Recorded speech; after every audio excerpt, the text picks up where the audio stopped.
Hola, ¿qué tal amigas, amigos televidentes en Extra Plus? Un gusto saludarles, darles la bienvenida a esta edición Sumando Vigores. Nicaragua está en estos días, entre enero y febrero, se dedica a recordar al prócer más importante de Nicaragua, a Rubén Darío. El prócer, el héroe, la figura más importante que tiene Nicaragua, y lo conversábamos anteriormente, difícilmente alguien rechaza a esa figura como la figura de la nicaraguanidad, digámoslo de esa forma, ¿no? A Rubén Darío. Pero es solamente entre enero y febrero. Aprovechamos nosotros en Extra Plus ese pretexto de estos 2 meses para tocar a Rubén Darío, y lo hacemos desde todos los ámbitos posibles, porque Rubén Darío no es solamente Margarita, no es solamente Azul, no es solamente el periodista, no es solamente el padre del modernismo, no, es bastante más. Hoy conversamos con Iván Uriarte. Qué bueno, qué bueno. Escritor, estoy listo. Un intelectual nicaragüense que igualmente se ha dedicado a estudiar a Rubén Darío, porque para producir hay que estudiar. Sí, tengo un libro sobre Darío, sí, donde hago hincapié en que Darío es el introductor del procedimiento moderno literario del siglo XX, la intertextualidad y sus diversas facetas, que es la parodia, el pastiche, la reescritura. Todo eso venía ya involucrado en Azul. De ahí viene la maravilla de Azul, en que no es comprendida inmediatamente, porque solo va a ser comprendida 20 años después. Pero con la modernidad literaria, con las vanguardias. Sí, no, pero con todo y todo, es decir, Azul sorprende, Azul estalla. Pero Valera no hallaba qué decir de Azul. No hallaba qué decir al principio. Es una rara quinta esencia, le dice. Sí, y eso se la queda pensando, pero tampoco la rechaza, porque el asunto él sabe que ahí hay algo. Usted le dice, es afrancesado, pero escribe el mejor español. El mejor español posible. Hubo una primera reacción de Valera que fue casi negativa, pero luego vienen 2 cartas, y en esas 2 cartas que escribe Valera es donde le dice todo esto. Las famosas cartas americanas. Ya cuando la pensó, cuando lo volvió a ver bien el libro, la obra, y entonces dijo, sí, aquí hay algo, aquí esto es importante. Y esa opinión de Valera fue importantísima, además, en aquel momento. Que impactó y sorprendió tanto a Darío, que hizo algo que pienso, que no fue muy leal. Suprimió en la segunda edición en Guatemala el prólogo de Eduardo de la Barra.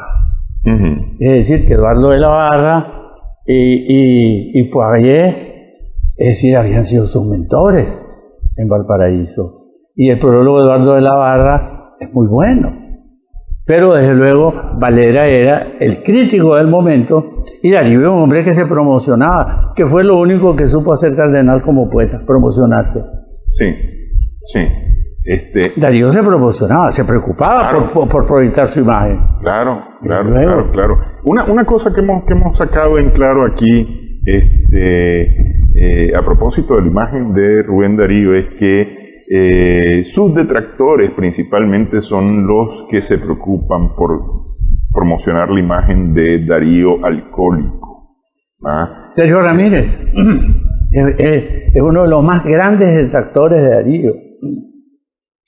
Yo he presentado 2 veces su novela, especialmente 1001 muertes, donde realmente lo ridiculiza de manera chabacana.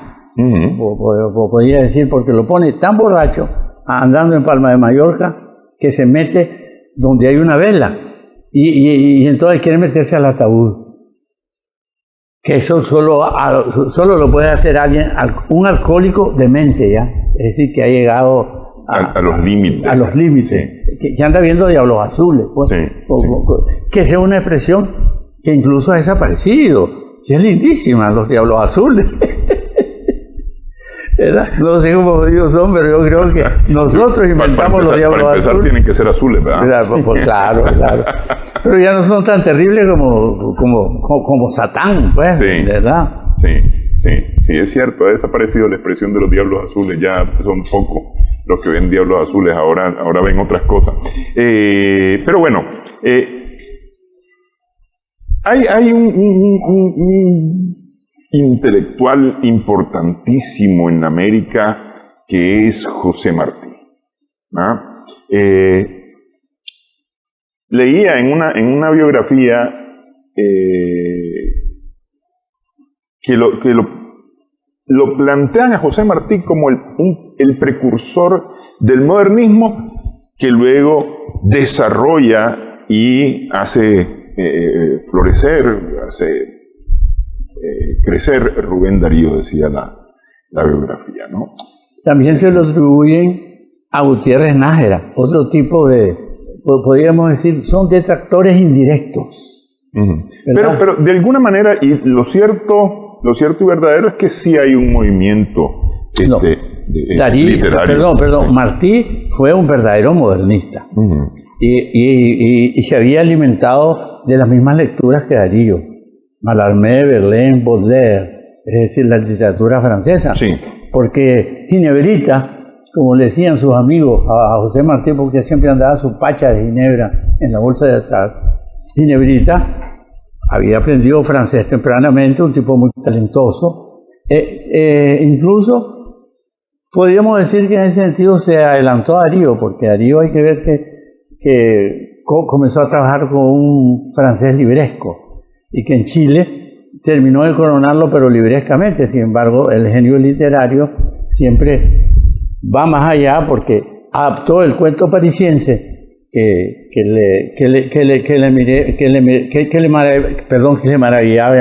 le maravillaba, y fue un tipo de cuento de azul, porque ahí tenemos cuentos de hadas, cuentos fantásticos, etcétera. Pues tenemos una mezcolanza de registros de género verbal, de género narrativo, quiero decir. Uh-huh. Subgénero, mejor dicho. Sí.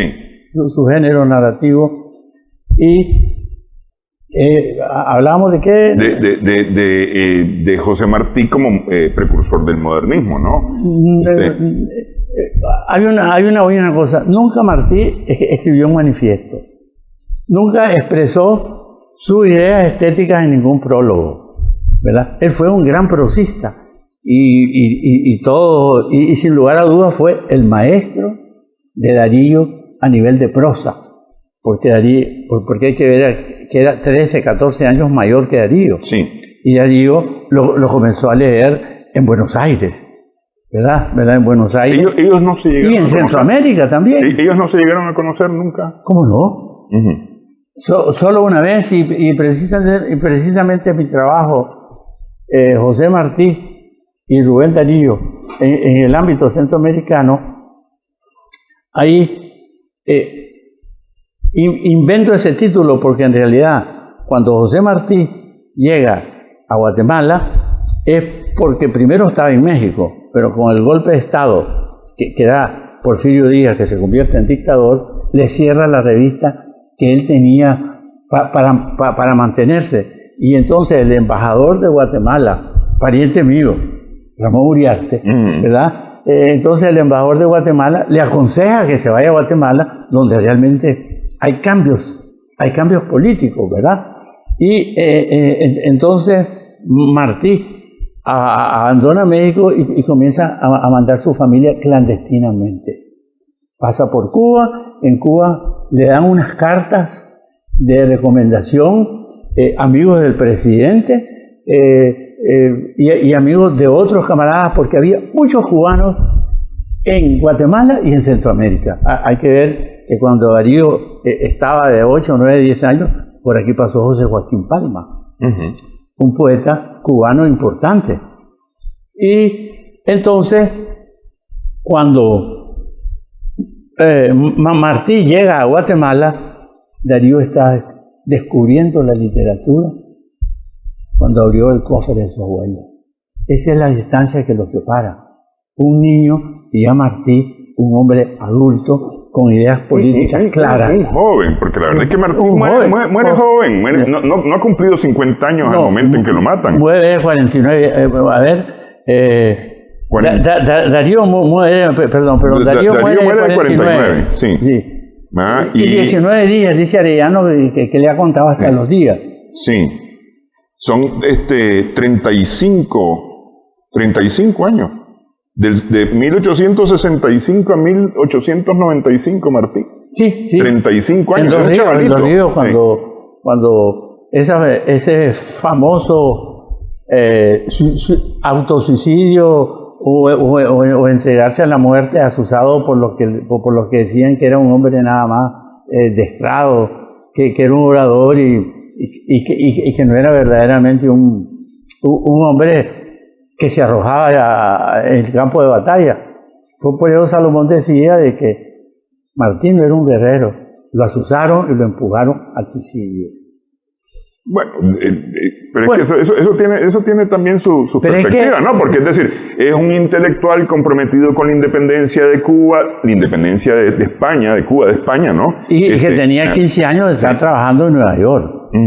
¿Verdad? 15 años de estar preparando el terreno y... Por eso es que dice, yo he estado en el monstruo y conozco sus entrañas. Yo he estado en el monstruo y conozco sus entrañas, desde luego. Y ahí, precisamente en Nueva York, en 1893, fue el encuentro entre Martí y Darío, pues, del cual en mi ensayo, José Martí y Rubén Darío en el ámbito centroamericano, yo realmente hago un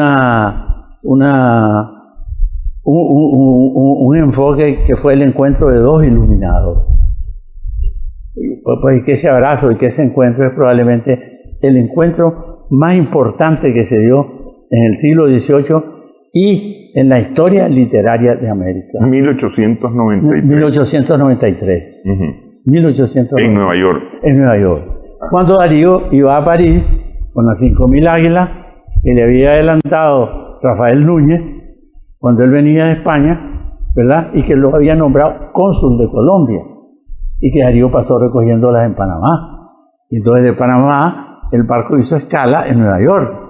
Entonces inmediatamente la colonia cubana supo quién estaba. Ya Rubén Darío es Rubén Darío. No. Sí. Nadie ha tenido tan buena acogida y en una época que las comunicaciones eran difíciles, tan buena que donde iba Darío, allí era súper bien recibido. Yo creo que esos son los celos que siente Sergio Ramírez por Darío, que él nunca va a poder superar a Darío. Sergio Ramírez es un buen escritor, punto, nada más. Es un novelista en busca de estilo y un buen cuentista. Ok, se encuentran físicamente, se saludan, se dan la mano, conversan. ¿Hay detalles de ese encuentro? Sí. Okay.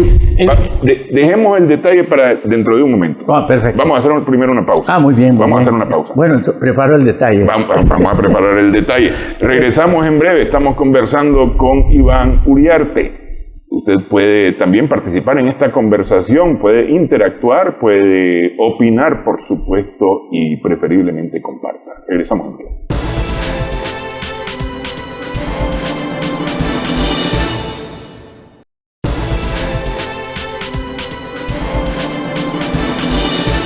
Continuamos sumando vigores en Extra Plus. Estamos conversando con Iván Uriarte, escritor, acerca de Rubén Darío y José Martí, dos exponentes de la cultura, de la literatura en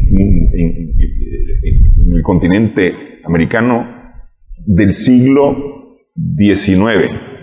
En el siglo XIX, hay que recordar, Darío y Martí son relativamente contemporáneos, mayor Martí que que Rubén Darío... Unos 13 años. Sí, pero son básicamente contemporáneos, ¿no?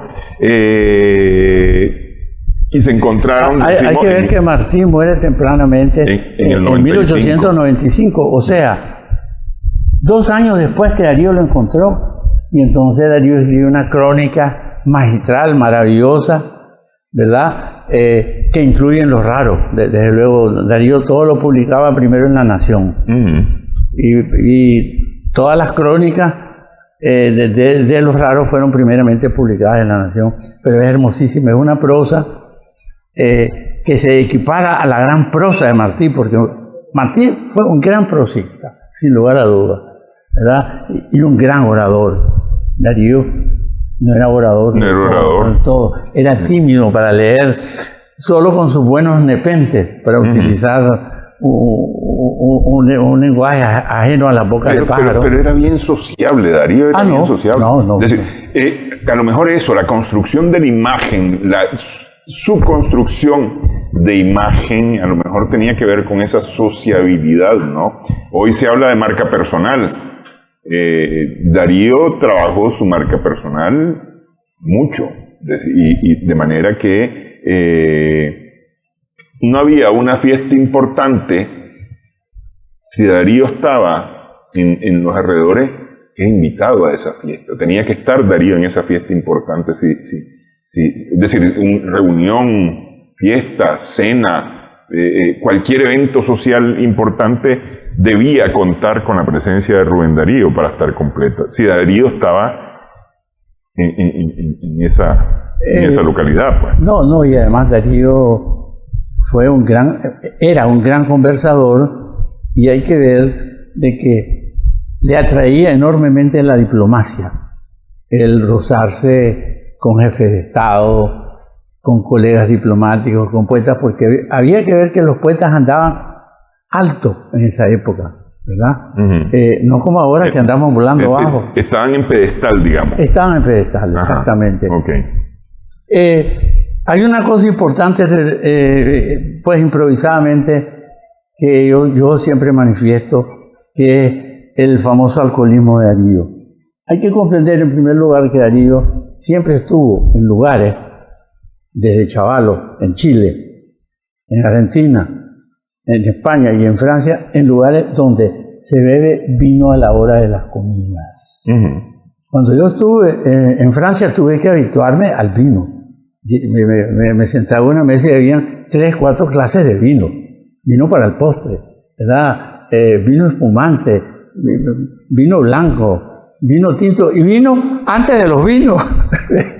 Era verdaderamente increíble. Entonces, hay una cultura que no comprenden, que en países como, o en capitales como Chile, la Argentina y España, la gente bebe vino corrientemente.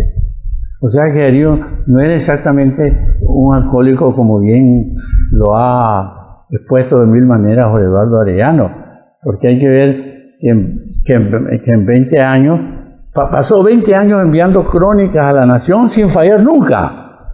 Ahora bien, un picado amanece de Gómez y no quiere saber nada del mundo. No escribe absolutamente nada. Darío trasnochaba para escribir su crónica y la metía al correo, porque no era cuestión que se la llevaba del avión, iba en barco, ¿verdad? Fue un prodigio, pues, fue un prodigio Darío en ese sentido, que por eso es el fundador del periodismo en nuestra América, ¿verdad? Y desde luego el aprecio que tuvieron por él en la Nación, en la época donde llegó a los escasos 16 años, es decir, asombró a todo el mundo por la cultura que tenía. Y ahí se encontró solo con periodistas de categoría que se volvieron sus grandes amigos, ¿verdad? Entre otros, Francisco Contreras, que era chileno, de luego, y que fue el primer biógrafo de Darío. El primer biógrafo de Darío. Y después está René Pérez, a quien Darío dedica en París Lo Fatal. Ese fue secretario de Darío, era pianista, era compositor. Hay muchos personajes con los que Darío se relacionaba es decir, que son poco conocidos y que no son abordados en la biografía, pues, por ejemplo, de don Edelberto, ¿verdad? Sino que algunos detalles, pues, que quien se ha ocupado de eso es Eduardo Arellano, que es nuestro más grande investigador de Arellano, sin lugar a dudas. Ok. Le dedican Lo Fatal a este René Pérez. Sí, que era un músico. Pero Lo Fatal, a ver, nos estamos apartando un poquito, pero no importa. Lo Fatal, para mí todo el tiempo han sido los temores de Rubén Darío a la muerte, al futuro incierto. Bueno, hay que ver, todo en Darío tiene su referencia literaria. En el caso de Lo Fatal está Schopenhauer. ¿Verdad? El pesimismo de Schopenhauer frente a la vida, frente a la muerte. Y también están unos versos de un poeta cuyo nombre no recuerdo ahorita, pero que dice, no se sabe a dónde vamos ni de dónde venimos. Lo que pasa es que Darío tenía una memoria increíble. Sí. Cuando él lo leía, y ese verso lo impresionaba, eso quedaba grabado en su memoria. Y de ahí viene la intertextualidad de Darío. Por ejemplo, Salutación del Optimista. Y el poema de Roosevelt. Tienen versos enteros de Lugones. De un Lugones que nadie lee. Y que Darío lo que hizo es extraer lo mejor de Lugones para hacer un gran poema. Porque el sentido de la intertextualidad no es transcribir párrafos enteros como Cardenal, que cogía páginas en prosa de las crónicas históricas de la conquista, ¿verdad? Y las cortaba en forma de versos, les quitaba, le ponía. Ese es realmente, como dice Eduardo Cepeda Enrique, un trabajo benedictino, ¿verdad? Y no es un trabajo realmente de poeta, estar con una tijera y pegando. La intertextualidad de Darío es como lo fue después la intelectualidad de Neruda en el Canto General, sí, donde estaba con Rumero en enciclopedia, de libros de historia y de geografía, ¿verdad? Para sencillamente orientarse. Hacía la intelectualidad en Darío. Los motivos del lobo cogió textualmente las flores de San Francisco, pero las trascendió y le cambió el final. Es decir, manejaba su intelectualidad con voz propia y con criterio, ¿verdad? Y mientras que Cardenal lo único que hacía era sujetarse al texto y su voz se apartaba totalmente. Es lo que hacía era armar un gran texto, una especie de collage, ¿verdad? Okay. Okay. Bueno, volvemos a Rubén Darío y Martí. Nos estamos dispersando, pero es importante. Pero volvemos a Rubén Darío y Martí. En 1893 se encuentran en Nueva York y preguntaban si hay detalles de ese encuentro. Es decir, yo supongo que en 1895, cuando Darío escribe la crónica sobre Martí, contó alguna cosa de esta. Voy a leer un párrafo no muy largo, pero es el párrafo final de mi ensayo, del trabajo que voy a leer en la Vitrola, ¿verdad? Okay. Es decir, donde está invitado cordialmente. Y que además la comida es muy buena. ya vamos a hacer ahorita después del párrafo hacemos el anuncio. Vamos.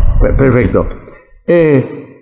Había una estimación de Martí por Darío y de Darío por Martí.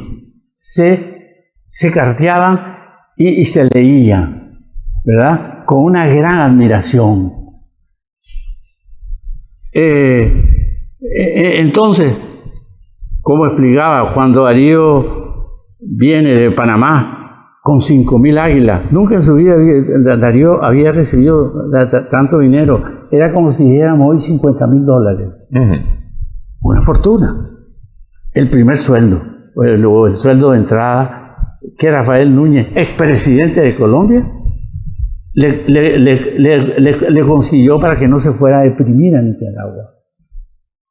Entonces, Darío llega a Nueva York y los cubanos inmediatamente lo detectan y Martí le manda un correo, un tipo muy elegante, la que se presenta ante él y le dice, el maestro quiere verlo. Está, es decir, en un edificio donde Martí organizaba todas sus sesiones con los cubanos en el exilio. Ya hay que ver que Estados Unidos, es decir, Nueva York en esa época era como Miami, estaba llena de cubanos. Entonces, cuando Darío llega, lo conducen por un pasaje oscuro, pero al final él se encuentra con un cuarto iluminado y de repente un hombre bajito que se acerca a él lo abraza y le dice, hijo. Y entonces es decir, yo interpreto que ese cuarto lleno de luz es como el encuentro de dos seres iluminados que por primera vez se encuentran físicamente, y es como dos estrellas que parten por segundo, por un escaso minuto, al cosmos, al infinito. Pues fue un encuentro extraordinario, de una emoción única, ¿verdad? Donde Darío, pues los dos se emocionan. Por eso lo califico en mi trabajo como el encuentro más auténtico e impresionante de dos poetas en la historia de América hispana, y no se volvieron a encontrar. Hay que ver que Darío va rumbo a París, donde entre otras cosas llega a querer ver a Verlaine. Esto y lo otro lo recibe el famoso guatemalteco, el cronista, el mejor cronista es decir, que Darío lo mandó a Europa, cuando Darío estuvo en Guatemala. Se me escapan los nombres así a veces. Bueno, la verdad es que Martí se va a Cuba, ¿verdad? Y muere 2 años después. Se encontraron en el 93, murió en el 95 en la batalla de Los Ríos. Él iba atrás, un negro fue el que lo mató. Bueno, la historia oficial lo que dice es que cayó en una emboscada de los españoles, ¿sí? ¿No? Sí. No, y un negro lo remató. Ajá. Llegó y lo remató porque estaba vivo todavía. Estaba vivo.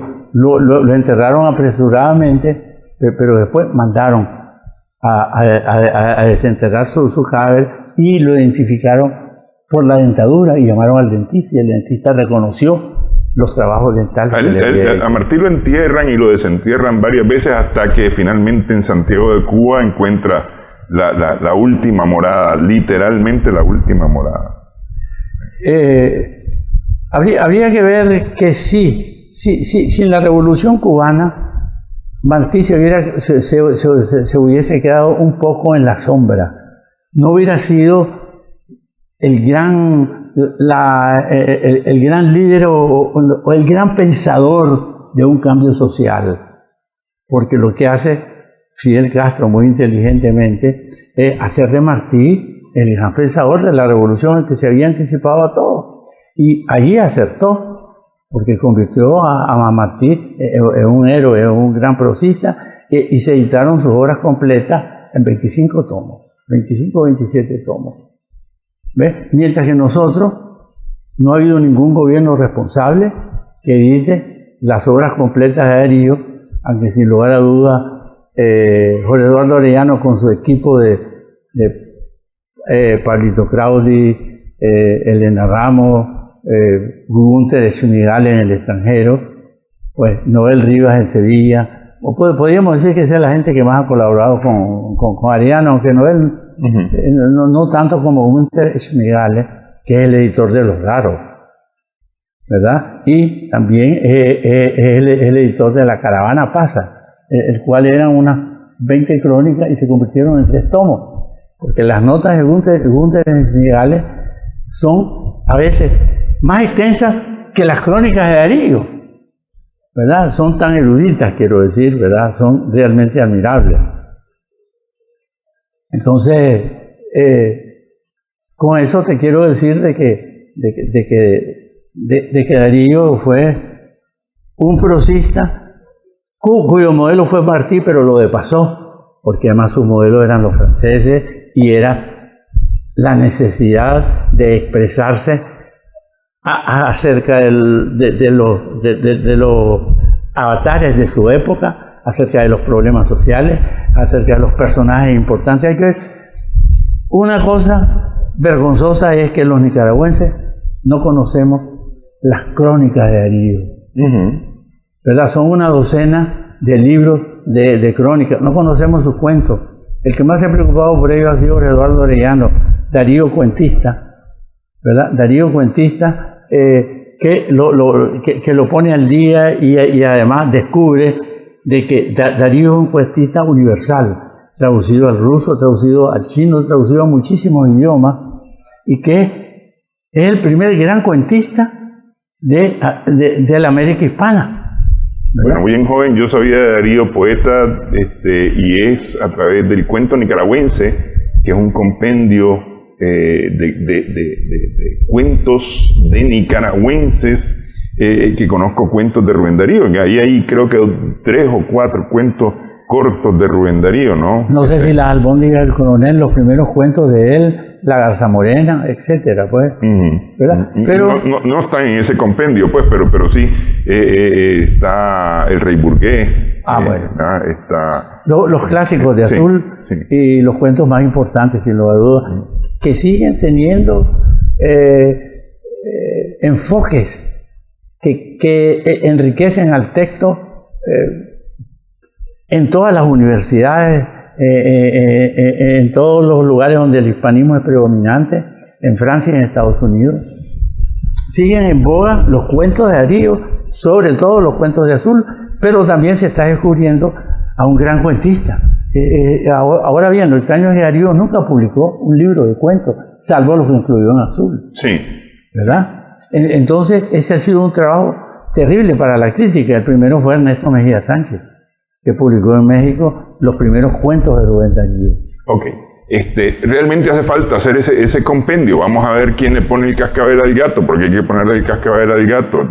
Ya existe suficiente, me parece a mí, o bastante investigación que ha logrado recopilar incluso no solamente la obra formal, por decirlo de alguna manera, pero porque hay una recopilación importante de todas las cartas o de las cartas de Rubén Darío, no digamos el paquete de Paca, que ese es un paquete importante, ¿no? Y yo estoy de acuerdo, hace falta que tengamos nosotros los nicaragüenses con mucho orgullo nuestra propia colección Rubén Darío. No, que tengamos la obra completa, pero eso es casi una utopía, porque Jorge Eduardo ha hecho lo que ha podido, auspiciado por el Banco Central. Y yo, en mis escasas investigaciones, debo agradecerle aquí al Foro de Cultura Nicaragüense, que me apoya, por ejemplo, para venir aquí. El foro me da viático. Porque cuando lo invita a uno a la televisión, se les olvida que uno gasta gasolina, taxi y tiempo, ¿verdad? Pero para servir a la cultura, yo creo que los intelectuales debemos estar siempre como los Boy Scouts. Yo fui Boy Scout, siempre listo. Siempre listo. Vamos a hacer una pausa en esta edición Sumando Vigores. Estamos conversando acerca de Rubén Darío y José Martí con Iván Uriarte.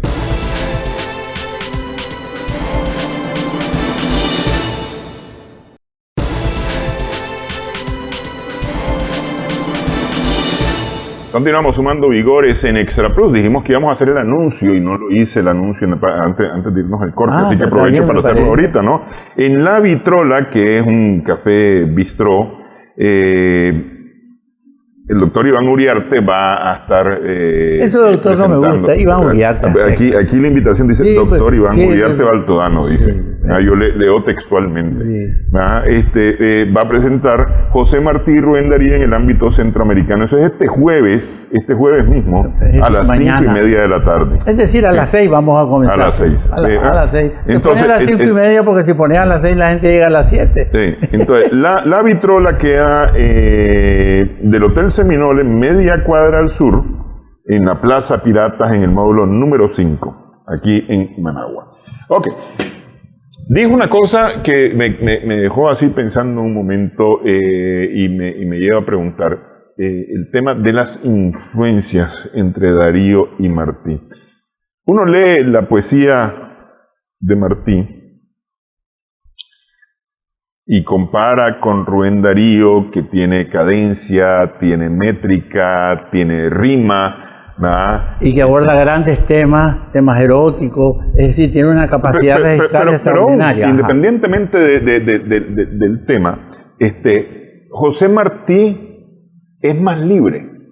Versos libres de José Martí es totalmente libre. Igual un verso puede estar compuesto de 3 palabras que de 10 palabras, es decir, no hay sí hay cadencia, porque sí tiene cadencia, pero la métrica que respeta Rubén Darío no está en Martí. No, fíjate bien, ahí hay una observación que hacer. La métrica que respeta, Darío creó su propia métrica. Es decir, por eso, él plantea una regla y la respeta al final. No, desde luego, pero quiero decir que él creó cantidad de estrofas y utilizó todas las posibilidades métricas del idioma, ¿verdad? Según los especialistas que han estudiado la métrica en la poesía española, donde Darío es citado constantemente, porque sus experimentos con la métrica, es decir, él no se acomodaba en un soneto, como por ejemplo Lo Fatal. Lo Fatal iba a ser un soneto, pero tiene 13 versos, Lo Fatal, y los 2 primeros cuartetos funcionan, pero ya al final los 2 tercetos los cambia para poder decir lo que él quería decir, porque si se hubiera encajonado en el soneto, no lo dice. Sí. ¿Verdad? Sin saber a dónde vamos, ni de dónde venimos, etcétera. Es decir, Lo Fatal es un poemita conmovedor y el terror a la muerte que tenía Darío. Que bueno, hay que ver que Darío, en el fondo Darío, en Lo Fatal es un agnóstico. Es un agnóstico en todo el sentido de la palabra, porque yo cuando estaba en el Calazán, teníamos la preceptiva de Santiago Melendro. No sé si te acuerdas. Santiago Melendro era un español que vivió en Jinotepe, ¿verdad? Ahí habían a Arnoldo Argüello Gil, una geografía, y Santiago Melendro, ¿verdad? Una preceptiva que estaba bastante bien, pues, pero le ponía una notita a Lo Fatal. Dice, es una lástima que Darío no sepa de dónde venimos ni de dónde vamos, cuando realmente parece que pasó por alto el catecismo de Ripalda. Sí.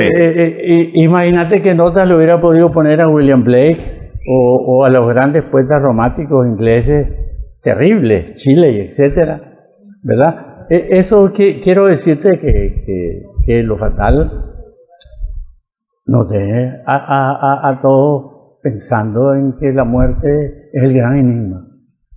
Al final de cuentas es el gran enigma. Pero estaba refiriéndote a una analogía o a un acercamiento entre la poesía de Martí y la de Darío. O si existe algún tipo de influencia de uno en el otro, pues. Hay en la prosa. Porque evidentemente, es decir, a ver, Rubén Darío es influenciado por la literatura francesa. Así es. ¿Ah? A fuerza. Y él, lo que dice Valera, él es afrancesado, pero con una riqueza del español. ¿Ah?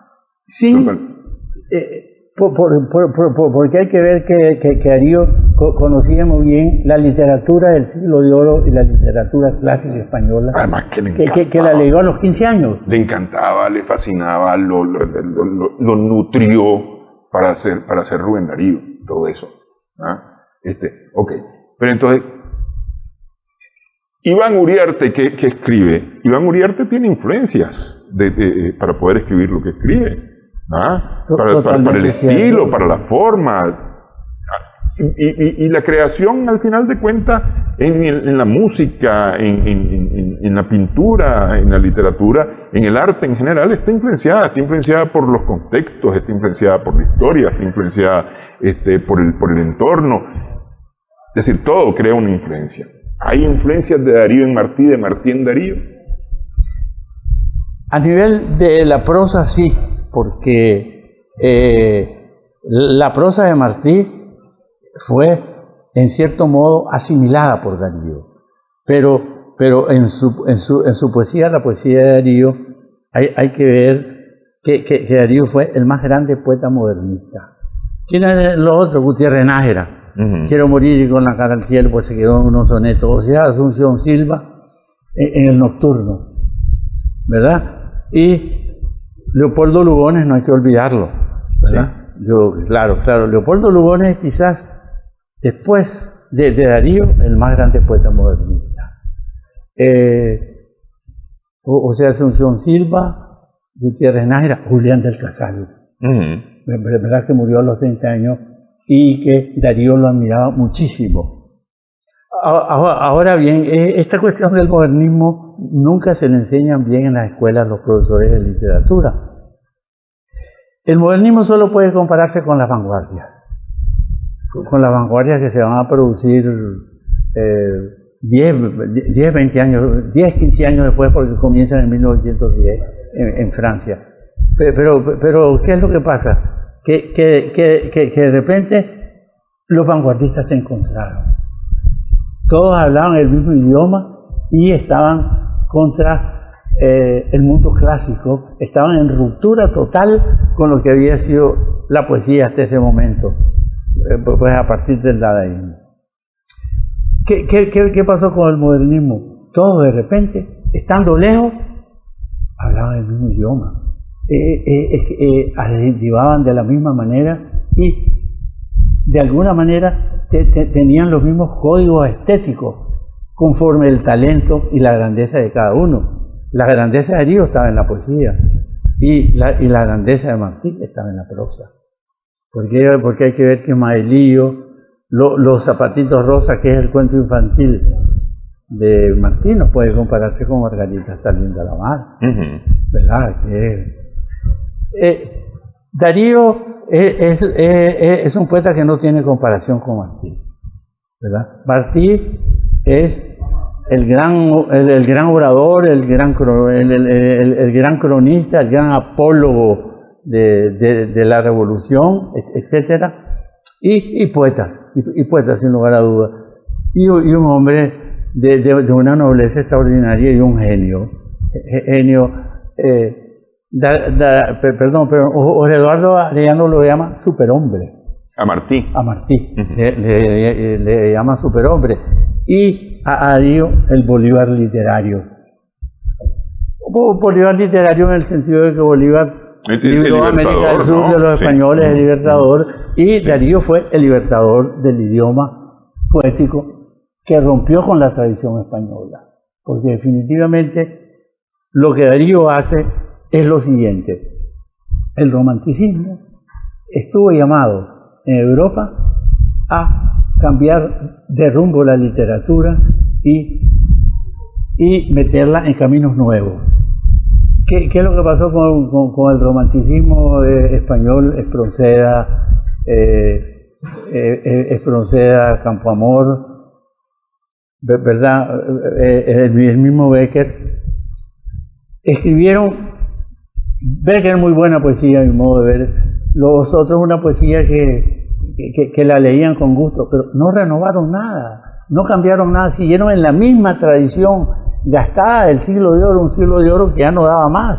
Claro. Entonces Darío en ese momento se da cuenta de que hay un gran vacío en la prosa y en la poesía, y entonces como él ya estaba encaminado, muy bien encaminado el francés, entonces se entronca con la prosa y con la poesía francesa y comienza a hacer un experimento, un injerto lingüístico, ¿verdad? Que es lo que maravilla precisamente a Valera. Y no solamente en Azul, él continúa en Prosas Profanas y en Cantos de Vida y Esperanza, y Darío se convierte en el primero en en practicar o poner en boga, a partir de su poesía, el procedimiento literario del siglo XX.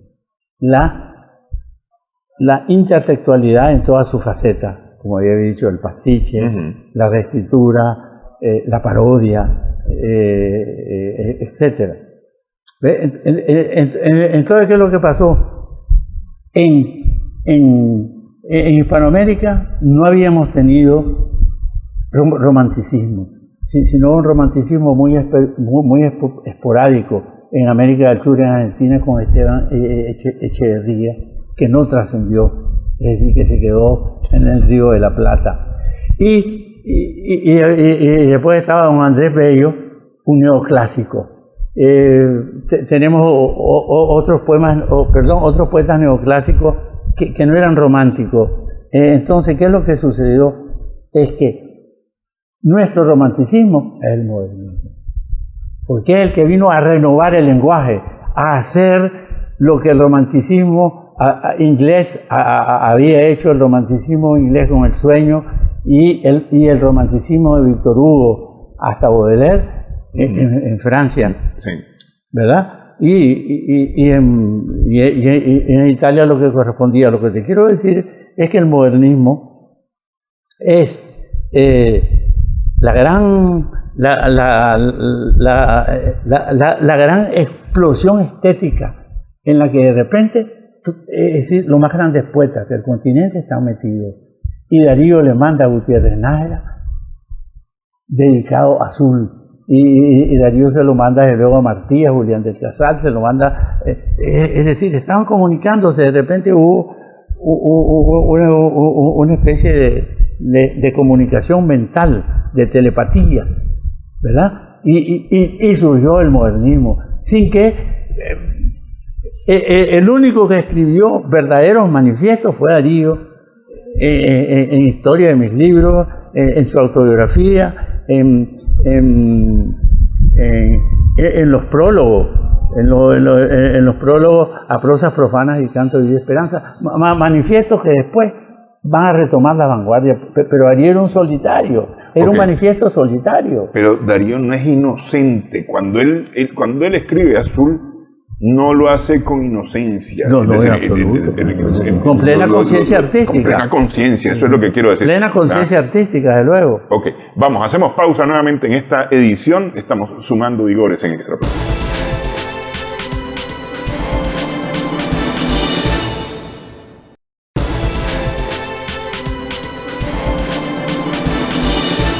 Continuamos en esta conversación con Iván Uriarte sobre Rubén Darío y José Martí. No hay influencia entonces entre ninguno de ellos. No, es decir, no se influyen. A nivel de prosa, y hay una identificación, es decir, a nivel de luchas sociales y políticas. Sí. ¿Verdad? A nivel de la independencia,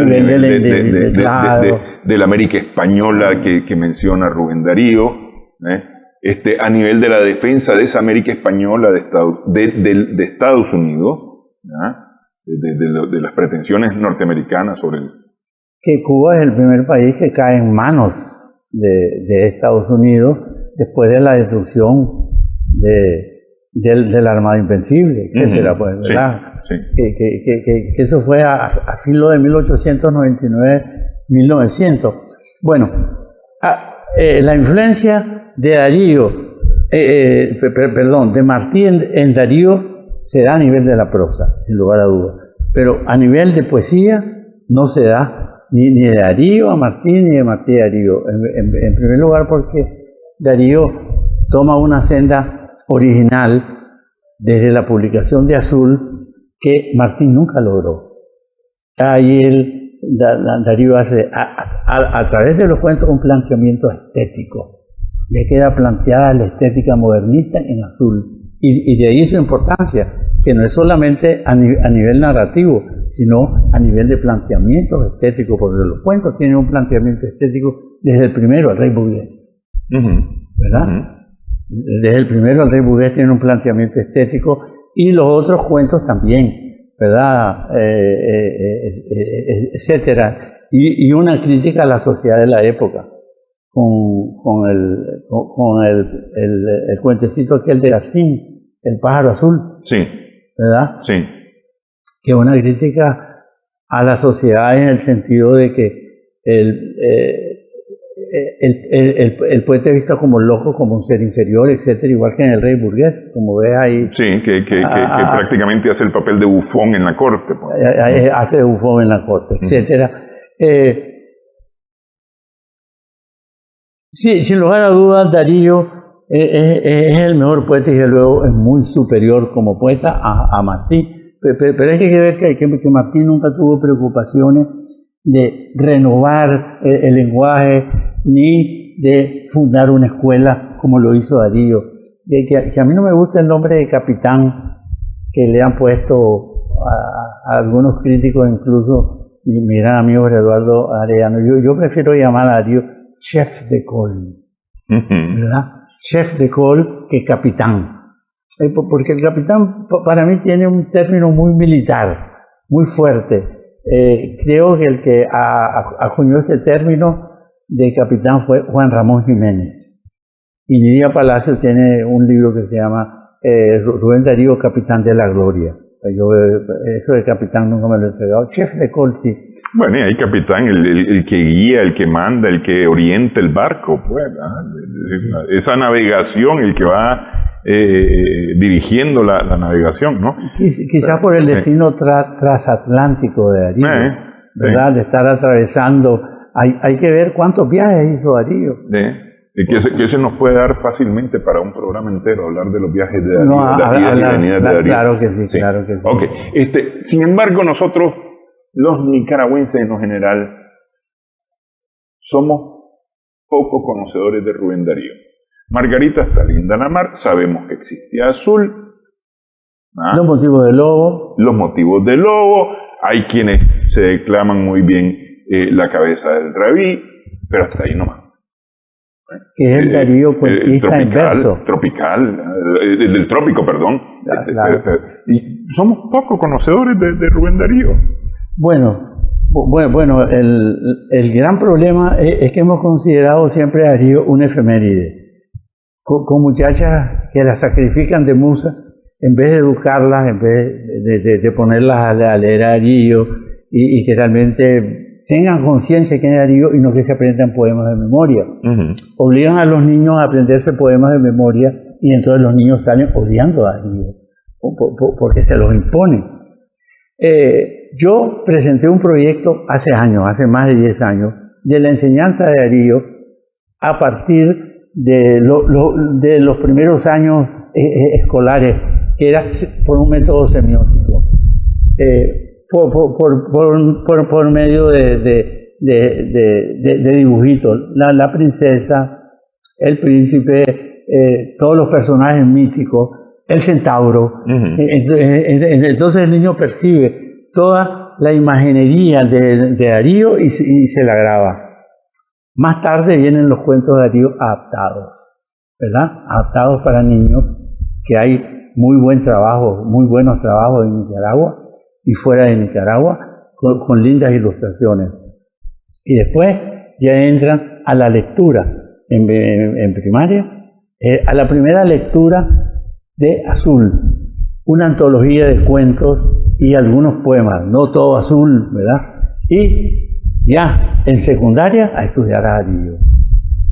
Y en universidad. Y en la universidad una cátedra dariana perpetua, ¿verdad? Y bien renovada. Ahora, ¿qué es lo que pasa?